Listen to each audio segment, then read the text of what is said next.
গ্রেপ্তার এগরা পুরসভার চেয়ারম্যান স্বপন কুমার নায়ককে গ্রেপ্তার পুলিশের। সরকারি জমির বেআইনি হস্তান্তরের অভিযোগ, বিএলআরওর অভিযোগের ভিত্তিতে গ্রেপ্তার করা হয়েছে। গ্রেপ্তার এগরা পুরসভার চেয়ারম্যান এবং যেমনটা অভিযোগ করছে তার বিরুদ্ধে যে সরকারি জমি বেআইনিভাবে হস্তান্তর করা হয়েছে এবং যে কারণে তাকে গ্রেপ্তার করা হয়েছে। সরকারি জমি বেআইনি হস্তান্তরের অভিযোগে গ্রেপ্তার এগরা পুরসভার চেয়ারম্যান স্বপন কুমার নায়ককে গ্রেপ্তার পুলিশের। আমাদের সঙ্গে টেলিফোন লাইনে রয়েছেন আমাদের প্রতিনিধি সুব্রত পাত্র। সুব্রত, ঠিক কি অভিযোগ করছে এগরা পৌরসভার চেয়ারম্যানের বিরুদ্ধে? দেখো জয়িতা, তোমাকে প্রথমেই বলে রাখবো, জল্পনার অবসান। সরকারি জমি বেআইনি হস্তান্তরের অভিযোগে গ্রেপ্তার হলেন এগরার বাগী তৃণমূল পুরপ্রধান স্বপন কুমার নায়ক। শুক্রবার অর্থাৎ গতকাল শীতের সন্ধ্যায় যে জল্পনা সূত্রপাত হয়েছিল, গভীর রাতে তাতেই পড়ল সিলমোহর। সরকারি জমি বেআইনিভাবে লিজ দেওয়া এবং বড়সড় আর্থিক দুর্নীতির অভিযোগে গ্রেপ্তার হলেন এগরার বাগী তৃণমূল পুরপ্রধান স্বপন কুমার নায়ক।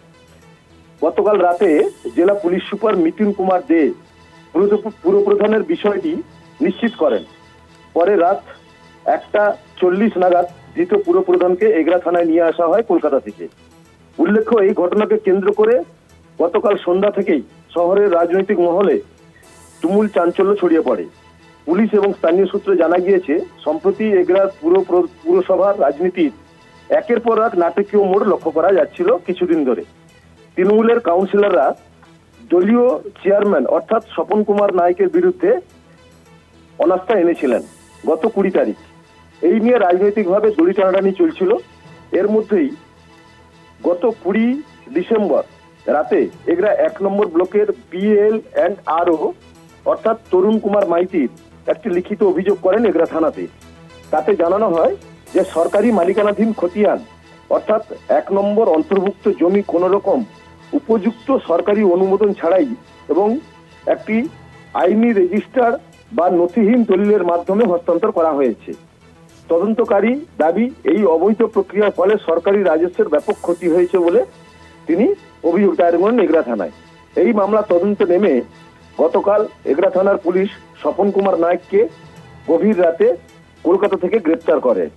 যদিও সরকারিভাবে গ্রেপ্তারের খবর নিশ্চিত করার আগেই গতকাল সন্ধ্যা থেকেই শহর জুড়ে অর্থাৎ এগরা পৌরসভা জুড়ে পুরপ্রধানের নিখোঁজ হওয়া এবং কলকাতায় গ্রেপ্তার নিয়ে জোর গুঞ্জন শুরু হয়েছিল। ফোন বন্ধ থাকার কারণে চেয়ারম্যানের অর্থাৎ স্বপন কুমার নায়কের ফোন সুইচ অফ ছিল, যার জন্য তার সঙ্গে যোগাযোগ করা যায়নি। এই খবর দাবানলের মতো ছড়িয়ে পড়তেই এগরা শহরে ব্যাপক চাঞ্চল্য তৈরি হয়েছে। তবে বিষয়টি রাজনৈতিক মহল মনে করছেন যে পুরপ্রধান এটি নিছকই রাজনৈতিক গুজব, নাকি এই রাজনৈতিক গ্রেপ্তারের পিছনে কোনো রাজনৈতিক চক্রান্ত আছে বলে রাজনৈতিক মহল মনে করছে। তবে স্বপন কুমার নায়ককে আজকে কাঁথি আদালতে পেশ করিয়ে তাকে রিমান্ড নেওয়া হবে কিছু জিজ্ঞাসাবাদ করার জন্য, এমনটাই জানিয়েছেন জেলা পুলিশ অতিরিক্ত সুপার মিতুন দে। ধন্যবাদ জানাবো সুব্রত।